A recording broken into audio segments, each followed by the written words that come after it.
Oi, galera, tudo bom com vocês? Eu sou a Juliane da Estação dos Livros e hoje eu vim aqui conversar um pouquinho sobre o capítulo 1116 de One Piece, intitulado Conflito.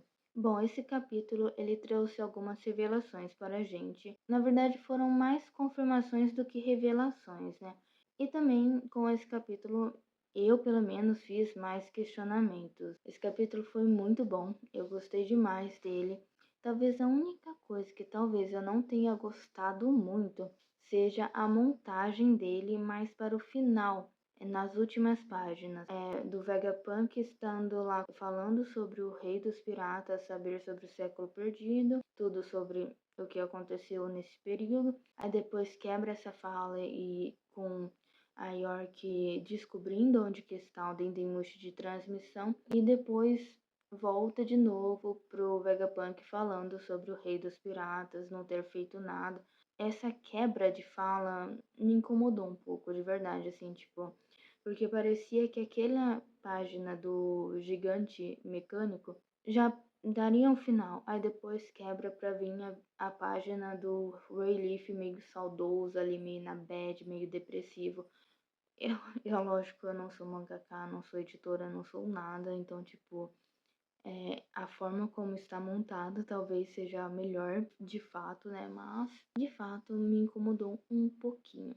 Mas, enfim, vamos falar sobre o capítulo. A gente continua a história de capa da peregrinação de Yamato pelo país de Wano e a gente vê que ele está recebendo dangos e remédios da Otsuru. Esse capítulo começa com o povo reagindo às últimas revelações que o Vegapunk fez sobre a existência das armas ancestrais e principalmente sobre o fato dessa guerra ainda estar acontecendo. Ele questiona onde é que está acontecendo essa guerra, como é que alguém dessa época ainda está vivo e como é que eles não souberam dessa guerra. Bom, o fato de como é que alguém está vivo desde então, a gente sabe, né, que tem uma galerinha aí viva, tanto do lado do Joy Boy, a gente tem os dois últimos aliados dele, que no caso é o Gigante Lendário, mas talvez o Gigante Lendário vá a partir dessa para melhor no próximo ou daqui uns 2 capítulos, porque os Goroseis agora sabem da existência dele.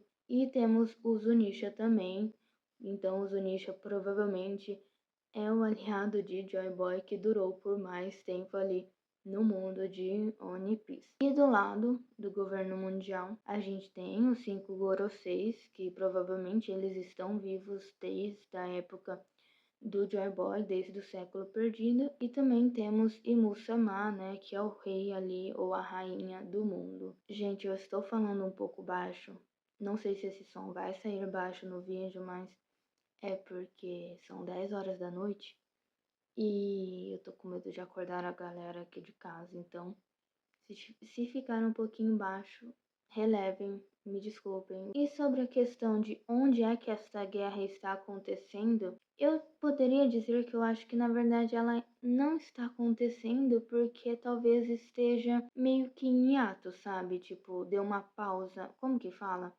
aquela palavra?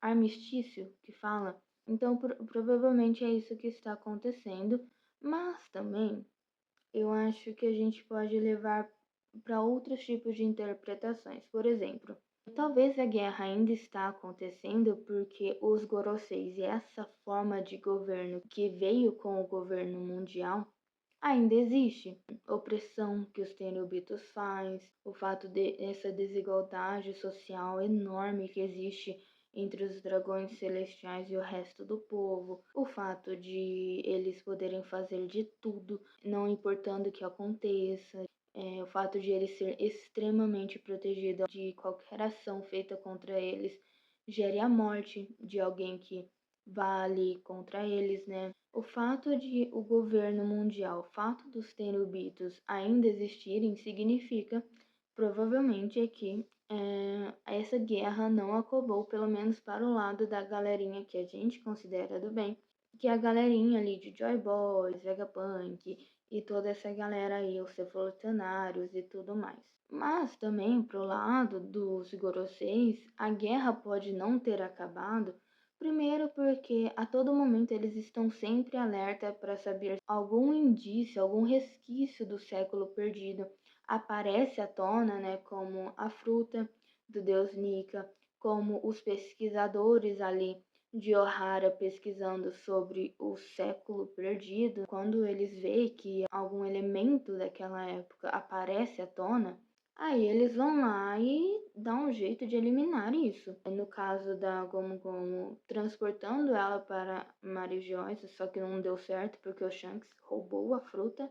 E no caso de O'Hara e dos pesquisadores e do Vegapunk, eles fazem ali o Buster Call, eliminando todo mundo que pode trazer a história do mundo à tona. E o fato também de eles não saberem por que isso está acontecendo também tem relação com isso. Dos Goroseis tentarem ao máximo esconder essa coisa, sabe? Tipo, eu acho que a maioria da população nem sabia que existia uma lacuna na história do mundo. Na verdade, é uma lacuna de mais de um século, se a gente for considerar tudo. Tipo, tem esse um século aí que a gente não sabe o que aconteceu para que o mundo mudasse, mas também tem toda a história antes do século perdido. Tem toda a história dos continentes, sabe? Tipo, tem toda essa bagagem que nunca mais a gente vai saber, ou talvez o Oda não vai contar a história dos continentes, apenas do século perdido. Muito provavelmente não, porque é uma história gigantesca. E ia ficar ainda mais gigantesca do que já é, né? Então, os Goroseis, eles fazem de tudo para apagar isso, para que o pessoal não pense no século perdido. Por que que o povo... Por que que eles vão desconfiar do governo mundial, sendo que para eles o governo mundial é do bem? Sendo que o governo mundial e a marinha que tem que proteger o povo. Então, tipo, eles acreditavam, é lógico que deve ter muitas pessoas que desconfiam um pouco de corrupção e tudo mais, que o governo mundial não é tudo isso. Mas é que assim, mesmo que seja uma pessoa sábia, mesmo que seja uma pessoa desconfiada, uma única pessoa normal não pode fazer nada. É justificável o fato de ninguém saber sobre esse conflito. É justificável o fato de ninguém saber dessa lacuna que existe na história ali de One Piece. Não só isso, mas tipo, a vida continua acontecendo. Muitas pessoas, elas esquecem da história, elas esquecem da política e de outras coisas porque elas estão concentradas em viver no dia a dia delas. Essa questão de saber a história do mundo, saber mais sobre os conflitos que está acontecendo, estar mais atualizado, mais informado, tipo, fica em segundo plano para a questão de, olha, precisamos sobreviver. Não é nem precisamos sobreviver no sentido, ai, vamos morrer de fome. Mas, tipo, temos uma vida aqui, sabe? Por que que a gente vai ir atrás de outras coisas, entende? Tipo, não tem motivo, eles estão vivendo felizes. Uma parcela, outras parcelas estão realmente precisando sobreviver. A gente viu vários reinos ali vivendo em pobreza também. Eles não vão desconfiar também dos Goroseis porque abaixo deles tem os reis tiranos, abaixo deles tem reis e governantes de cada uma das ilhas. E dependendo de quem está governando ali, a ilha vai ter sorte ou azar ali de ter um governante bom que preze pela saúde, pela segurança do povo, e também vai ter rei que vai ser tirano, tipo, então o ódio da população primeiro vai para essa pessoa e não para os Goroseis. Eles sabem que tem impostos, desde sempre teve, então por que que vão questionar, não é mesmo? E ainda sobre essa questão, eu acho muito interessante a gente ver que o Vegapunk ele está explanando para todo mundo sobre essa lacuna que existe na história, sobre o século perdido. Então a gente vai ficar atentos com a reação de todo mundo, não agora eles estão ficando chocados, surpresos e tudo mais, mas depois disso eles vão absorver o que o Vegapunk está contando e vão ter algum tipo de reação. Agora vai ser uma reação mundial, global, todo mundo vai ficar revoltado, será? Vai ter uma grande movimentação popular contra o governo mundial ou não? Então, assim, tipo, eu acho que vai ser muito interessante ver a reação de uma galera aí que não desconfiava. Eu acho muito bom que o Vegapunk explanou para essa galera que vive à mercê do governo mundial, que vive acreditando no governo mundial, que pode ser ter coisas erradas ali sobre essa galera que governa o mundo. Saindo dessa parte, já mudando de cenário, a gente vê em Moussama olhando para um quadro, e nesse quadro a gente tem o retrato de uma mulher que muito provavelmente é a Lili, a rainha Lili lá que não aceitou se tornar uma tenubita e tudo mais, sabe? Aquela lá que espalhou os panegrifes. Muito provavelmente é o retrato dela, até porque o retrato dessa mulher se parece muito com a princesa Vivi. E como as duas pertencem meio que à mesma linhagem, uma é descendente da outra, então a gente já intui que Imusama está encarando uma imagem da Lili. E aí, entre os questionamentos, qual que era a relação de Imu com Lili? Ele amava ela? A Lili correspondia a esse amor dele? Então quer dizer que essa grande guerra foi causada por conta de uma mulher? Essa seria uma história de amor? A gente já conhece várias histórias mundiais desde a Grécia Antiga em que guerras foram travadas por conta de mulheres. Ilíada foi por conta, quer dizer, eu acho que Ilíada foi por conta da Helena de Troia. Será que o Oda vai trazer mais uma história com uma guerra enorme causada por conta de uma mulher, por conta do amor ou da obsessão por uma mulher? A gente não sabe se o Imusama, se ele era correspondido pela Lili ou se ele tinha uma obsessão, uma paixão platônica ali por ela. Também tem essa questão. Será que eles tiveram uma relação? Será que Lili correspondia a ele? Ou será que Imusama tinha apenas uma obsessão e viu que a Lili na verdade gostava do Joy Boy? Ou será que na verdade Joy Boy e Lily eram amigos, sei lá, alguma coisa assim, ou se amavam? E Musama começou uma guerra, se bem que eu acho que foi Joy Boy que começou a guerra. E Musama, sei lá, foi lá e sequestrou a Lily. E aí o Joy Boy, pela sua amada, vai destruir o mundo inteiro pela sua amada. Tipo, será? Pode ser. Quem será que eram os verdadeiros amantes? Será que Lily amava Joy Boy? Ou será que Lily gostava de Insama? Porque a gente também sabe que a Lily estava do lado dos 20 reinos ali contra o Joy Boy. Então ela era uma das pessoas que estava nessa antítese ali, né? Contra. Será que ela começou essa guerra do lado de Insama? Depois que essa guerra acabou, ela percebeu que, na verdade, a pessoa certa era Joy Boy. Não sabemos. Mas, provavelmente, em algum momento, o Oda vai revelar. Outra coisa é que lembra que a primeira vez que a gente soube da existência de Insama, ele estava segurando uma imagem da Vivi? Então a gente se questiona. Será que ele estava relembrando da sua antiga paixão, da pessoa que ele tanto amava? Ou será que, na verdade, ele viu a semelhança das duas e queria sequestrar a Vivi para ele? Bom, a gente vê ali em Alabasta o Karu e um outro personagem ali que gosta bastante da Vivi, eu não vou lembrar o nome dele. Eles estão lamentando muito o desaparecimento da Vivi. E também a gente vê ali uma espécie de funeral para o Rei Cobra. Indo para Igrid, a gente vê a Stussy conversando com o Edson. O Edson manda a Stussy sair dali da sala de comando do Lab Phase porque um dos Goroseis está indo na direção dela. Ela pergunta se ela pode soltar o Caco porque ela acredita que eles serão punidos. E aqui a gente meio que intui. Será que ela está falando que Caco e Lute serão punidos pelos Goroseis por não ter conseguido fazer muita coisa ali em Igrid contra os Chapéus de Palha e matar de fato o Dr. Vegapunk? A Stussy diz que de qualquer forma, mesmo que ela soltar o Caco, ela não vai deixar que ele vá atrás dos Chapéus de Palha.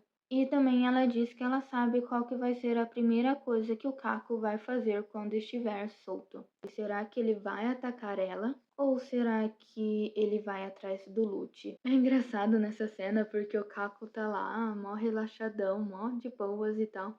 E aí quando a Stussy sugere soltar ele, ele fica surpreso, tipo, o quê?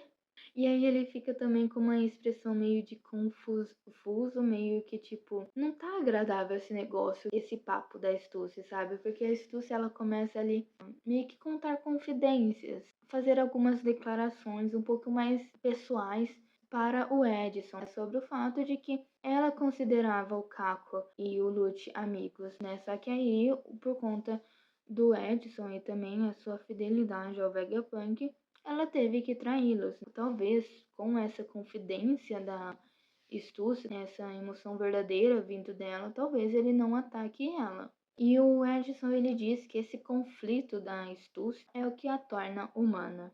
Eu quero muito ver quais que vão ser os próximos passos de Caco e de Lute e também de Stussy também. Acho que vai ser muito interessante ver o que eles vão fazer a partir de agora, qual que vai ser o papel deles nessa guerra. Ao mesmo tempo que eu acho que a Stussy, o Caco e o Lute ainda vão ter algum papel importante nessa guerra final ali, eu também acho que, tipo, tá muito na cara que eles vão formar uma aliança, um tipo de amizade ali e vão meter o pé. Tipo, vão ver a grande guerra se armando ali e vão meter o pé. Não por medo do conflito, mas talvez, tipo, o Lute vai se não se rebelar, mas assim, tipo, vai dar uma de Sandor Clegane lá de Game of Thrones que fala foda-se o rei. Então vai ser mais ou menos assim, foda-se o governo mundial, vamos embora, vamos viver, vamos aproveitar a nossa vida e pronto. A gente tem também a continuação da transmissão do Vegapunk.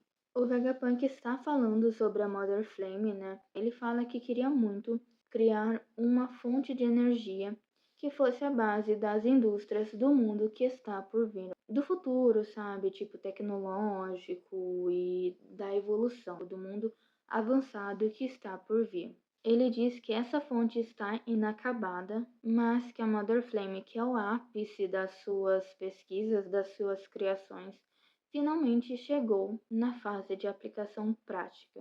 O Vegapunk ele tem plena certeza de que um dia a Mother Flame vai enriquecer a vida das pessoas do mundo todo. E a gente vê ele falando isso bem animado, assim, tipo, realmente com expectativa. A gente vê que realmente a criação dele, a ideia dele era para fazer o bem. A gente vê esse orgulho dele de ter criado a Mother Flame. Porque realmente é uma grande evolução, é uma grande criação que realmente vai poder melhorar a vida das pessoas ao redor do mundo. Só que também tem um lado ruim, né? Ao mesmo tempo que a Mother Flame pode ser usada para o bem, ela também vai poder ser usada para o mal. E foi isso que aconteceu. Num belo dia, um pedaço da Mother Flame foi roubado. Ele fala que a culpa foi totalmente dele. E aí também cabe duas interpretações. Ele se culpa porque ele foi descuidado de deixar a Mother Flame ser roubada, ou porque foi a York, que também é uma Vegapunk, ou seja, é parte dele, ou seja, é ele de alguma forma, que roubou esse pedaço da Mother Flame.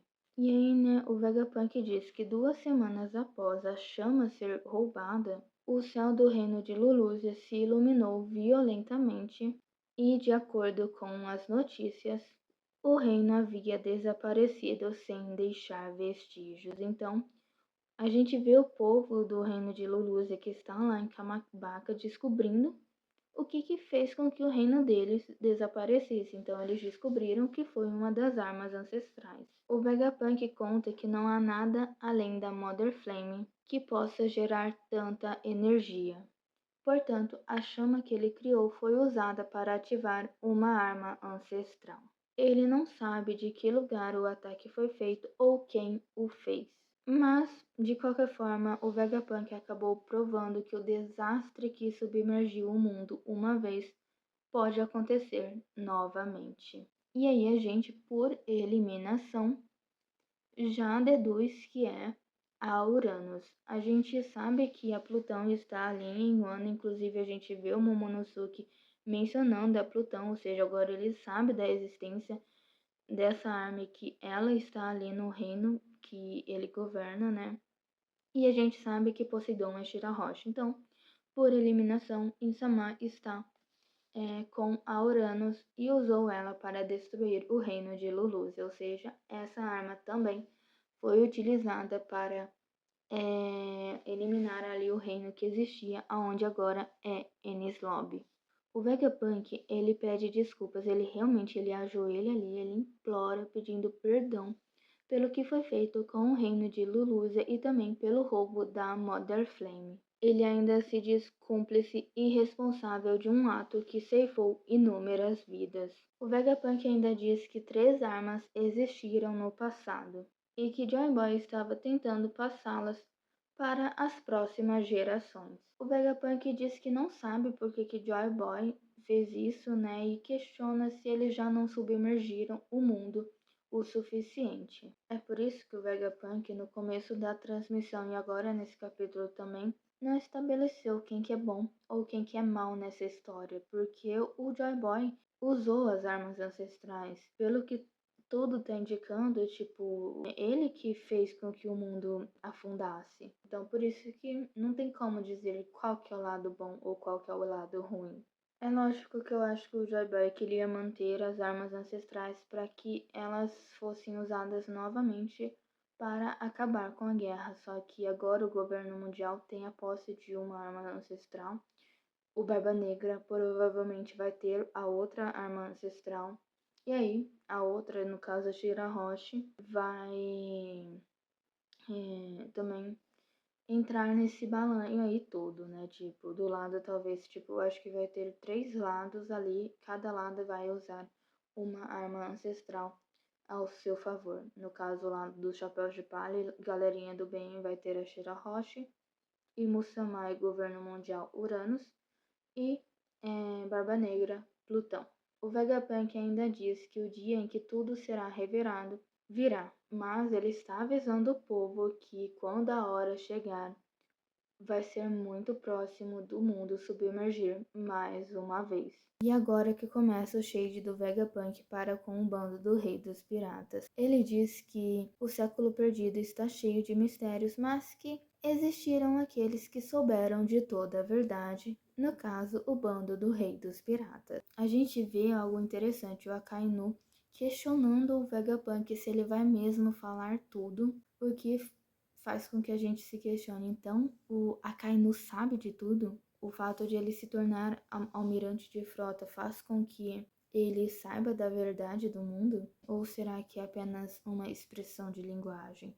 Porque então o Akainu vai saber de tudo, o Sengoku também sabe de tudo. Então tem uma galerinha aí que tá sabendo bastante, né? Se nem o Vegapunk podia saber, então por que essa galera pode saber, não é mesmo?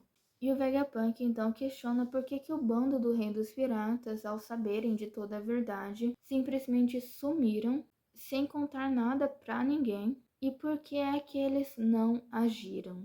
E aí a gente vê ali o Rayleigh bebaço e meio que na bad também, sabe? Parece que ele está bem depressivo ali, né? Dizendo que ele é apenas um velho agora e meio que condenando o Vegapunk por estar contando demais. E aí a gente não sabe, será que ele está contando demais ao povo? Ou será que os Goroseis também, assim, tipo, os Goroseis é óbvio que eles sabem da verdade do mundo, mas será que, tipo, o fato do Vegapunk estar contando para todo mundo sobre o século perdido, será que isso representa uma ameaça, de certa forma, para o povo? O governo mundial vai querer eliminar todo mundo? Mas também, ao mesmo tempo, parece que não é que ele está preocupado com todo mundo ou o fato de que está falando demais, e sim o fato de que o Vegapunk está querendo roubar ali a experiência dos mais novos. Ele quer que a nova geração descubra tudo ali na cara e na coragem mesmo, enfrentando desafios e tudo mais. Não que alguém conte sobre o século perdido e sobre a verdade do mundo, sabe? Assim, de mão beijadinha. Não, né? E ele até mesmo menciona ali meio que de uma forma saudosa o Roger. Mas aí entra a questão do Vegapunk. Por que é que o bando do Rei dos Piratas não disse nada a ninguém e não agiu quando descobriu a verdade? Eu acho que a resposta é bem simples, na verdade. Eu acho que eles não contaram porque não era a hora ainda. Não era o momento certo do mundo saber sobre o século perdido. De essa guerra continuar e de o governo mundial cair, ou pelo menos essa guerra ser finalizada. Porque assim, tipo, vamos parar pra pensar. O Roger, ele até diz, poxa, eu queria ter vivido no tempo de Joy Boy. Eu queria ter conhecido Joy Boy. Ou então eu queria ter vivido nessa época. E ele estava se referindo talvez ao fato de que no futuro, né, ele queria ter chegado na época certa, ele queria ser a pessoa certa. Então ele sabia que ele não era a pessoa certa e que essa pessoa ainda estava para nascer ou para fazer grandes feitos ali no mundo. Entende o que eu quero dizer? Tipo, e ainda iria levar um tempo para que a guerra fosse terminada, para que tudo desse certo ali, sabe? Na verdade, ele até fez alguma coisa, mas vamos por parte. Então, assim, tipo, pensa, aí vai lá o bando do Roger, fala pro mundo inteiro a verdade sobre o século perdido. E que essa guerra ainda não acabou e que Joy Boy vai retornar e tudo mais. E embora os Goroseis meio que imaginem que o Joy Boy vai retornar, meio que eles fiquem meio espertos assim com cada elemento ali que surge sobre o século perdido e tudo mais, ainda assim eles estavam mais relaxados, eles estavam mais de boa. Aí vai lá um cara que descobriu a verdade sobre o mundo inteiro e vai contar sobre essa pessoa que está por vir, que relativamente comparando com a idade dos Goroseis é muito próximo, vai vir muito rápido essa pessoa. Então, tipo, eles iriam estar muito alerta. Se eles já fizeram Buster Call só por conta da pesquisa ali dos arqueólogos lá em Ohara, então imagina o que eles iriam fazer para caçar essa pessoa que iria surgir como Joy Boy nesses 20 anos de história. Eles iriam estar muito mais preparados, então a chance de vencer o governo mundial seriam ainda mais menores. Se agora vai ser difícil derrotar os Goroseis e Insamar, imagina se eles soubessem, imagina se eles já estivessem preparados. Tipo, é lógico que tem o exército revolucionário, que eles estão preparando ali para derrubar o governo mundial há muito tempo. Mas ainda assim, tipo, para eles não é a mesma coisa, não é o mesmo perigo que Joy Boy ou Nika representa. O exército revolucionário não representa esse perigo que o Luffy agora representa. Entende o que eu quero dizer? Então a melhor coisa que o Roger fez com relação à verdade que ele descobriu é atiçar várias pessoas a ir para os mares, ir atrás do tesouro dele e descobrir o que é esse tesouro. Assim, ele inaugurou a Era dos Piratas. Existem muitas mais pessoas agora nos mares e fortes o suficiente para estar preparadas para essa guerra, para lutar em uma guerra, do que se ele tivesse contado ali a verdade do mundo quando ele descobriu. Então, tipo, eu acho que existe esse propósito, existe esse plano. E ainda, tipo, o Shanks, ele ficou de olho na Gomu Gomu. Vamos considerar que talvez o Roger contou para o Shanks sobre o One Piece, sobre Joy Boy, sobre o fato dele usar a fruta do deus Nika. E o Shanks ficou de olho para que a pessoa certa pegasse a fruta. E foi o que realmente aconteceu.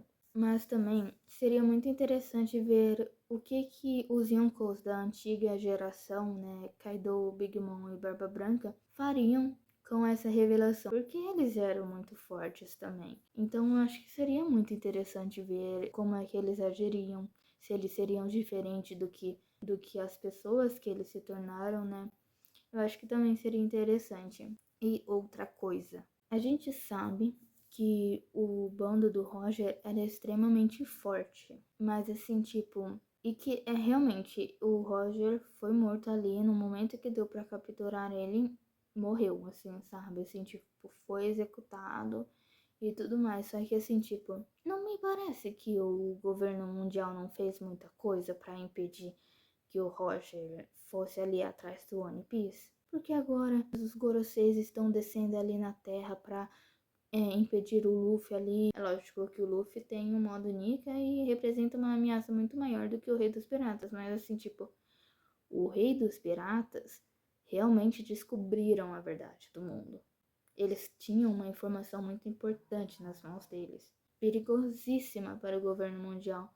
Então por que eles não fizeram grande coisa assim, sabe? Assim, tipo, parece que eles não fizeram muito esforço para acabar com o bando do Rei dos Piratas. É lógico que tinha Marinha, tinha o Garp, tinha o Sengoku, tinha muita gente poderosa naquela época, só que quem que é mais poderoso que os Goroseis, não é mesmo? Tipo, será que eles não fizeram muita coisa ou será que a gente não viu todas as ações que os Goroseis fizeram para impedir que o Roger e o seu bando ali descobrisse sobre a verdade do mundo. Bom, e terminando, né, esse vídeo, a gente viu que a York, ela descobriu onde que está o Dendemushi de transmissão.